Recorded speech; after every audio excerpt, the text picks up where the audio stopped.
Okay, so today we're going to really get into hero T cell therapy. Oh, yeah. We've gotten a ton of questions about this, Yeah. and clearly it's a really fascinating topic, and we're Yeah. excited to dive in. Yeah. So, um, we've got some great sources for this, including Clínica Universidad de Navarra Okay.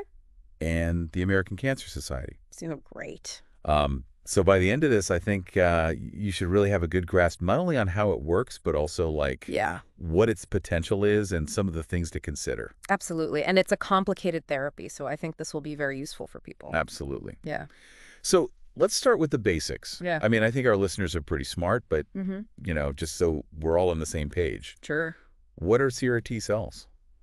Well, our immune systems have these cells called T cells, Right. which are these like warrior cells. Yeah. And they go around and they try to kill things like Yeah, infections. like our body's own personal army. Right, Yeah. exactly. Yeah. So CAR T therapy, what we do is we take your own T cells and we genetically engineer them to have this special receptor. Okay. It's called a chimeric antigen receptor, or CRR. Okay. And what the CRR does is it allows these modified T cells Mhm. to recognize and attach to specific proteins on cancer cells called antigens. Oh, so it's almost like we're Yeah. giving the immune system like a custom-built weapon to go after these cancer cells. That's a great analogy. Yeah. Wow. So we're basically tricking the immune system into thinking that these cancer cells are something that it needs to attack. That's fascinating. Yeah. Okay, so let's walk through like what this actually looks like in practice. So you're a patient. What's your journey? So Clínica Universidad de Navarra Mhm. has a website that lays out the patient journey Okay. really well. And it starts with an assessment. So Okay. they check to see if you're a good candidate. So what would make somebody a good candidate? That depends on a lot of different factors. It depends on the type of cancer you have, how advanced the cancer is, Oh. your overall health. But the interesting thing is that they can do that assessment sometimes as quickly as 24 to 48 hours. Wow. That's really fast. I'd imagine that would take much longer. Yeah, it's really impressive. So once you're deemed eligible, then the next step is something called apheresis. Apheresis. Yeah, it's basically like a high-tech blood donation. Okay.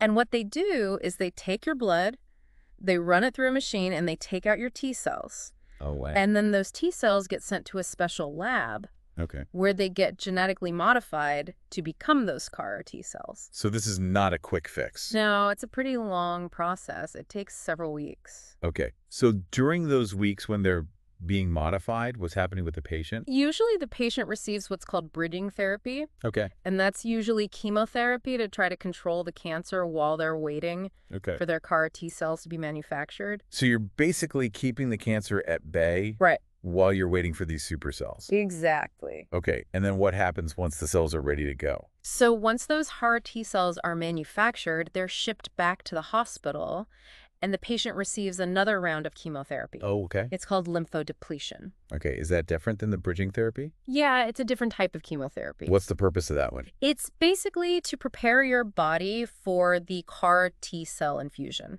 Got it.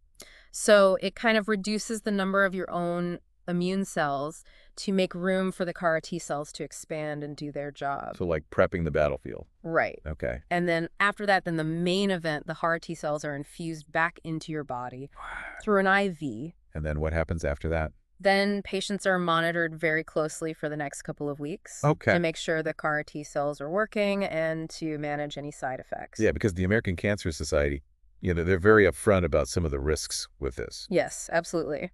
There are some significant side effects. Yeah. So like what are some of the things that people might experience? One of the most serious side effects is something called cytokine release syndrome, or CRS. I've read about that. That sounds pretty scary. Yeah, it can be pretty intense. So tell me more about that. What causes it and what does it look like? Okay, so basically, remember how we're giving these CAR T cells the ability to trigger an immune response Right. against cancer cells? Well, sometimes that immune response can get a little bit out of control, Oh. and it leads to what we call a cytokine storm. cytokines. Yeah, cytokines are these little chemical messengers that help regulate the immune system. Oh.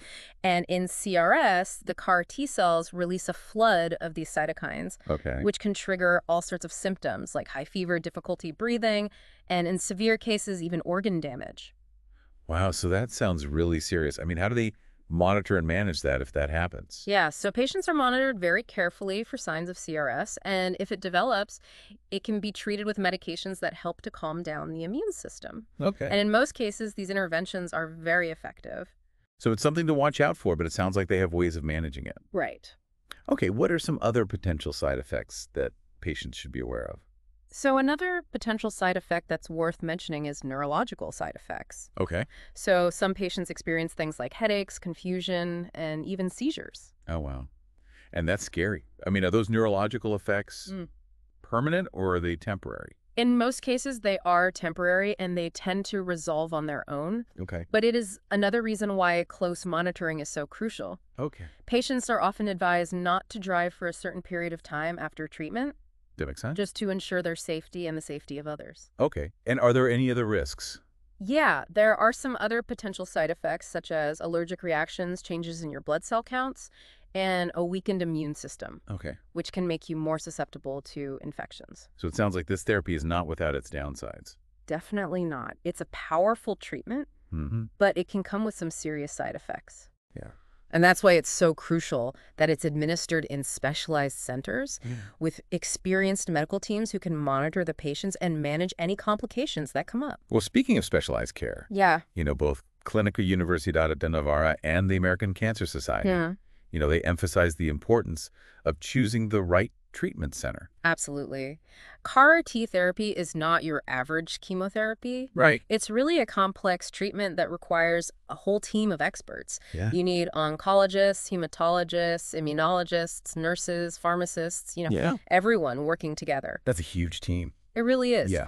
And Clínica Universidad de Navarra highlights their long history with advanced therapies, Uh-huh. their dedicated research teams, and their collaborative approach. Yeah, and the American Cancer Society really stresses the importance of having 247 monitoring, Yeah. for those first few weeks after the treatment. Absolutely. Because you could have side effects at any time. So you really need to be in a place where you can be monitored around the clock. So it's not just the technology, it's really the whole infrastructure Yeah. and the It's expertise a whole package. to manage this. Exactly. Wow. Okay, well, this has been a really fascinating look so far at RT cell therapy. We've covered how it works, Hmm. some of the potential risks, and the importance of finding that specialized care. Right. And we've only just scratched the surface. Yeah. There's so much more to talk about. There is. We haven't even gotten to the good part, like the successes. Right. All the success stories and the research and the exciting things that are coming down the pipeline. I know. I'm excited to dive into that. So we'll be back in just a minute to continue our discussion. Sounds great. Stay with us. Okay. So before the break, we were talking about, the potential risks and how important it is to find the right treatment center. Mm-hmm.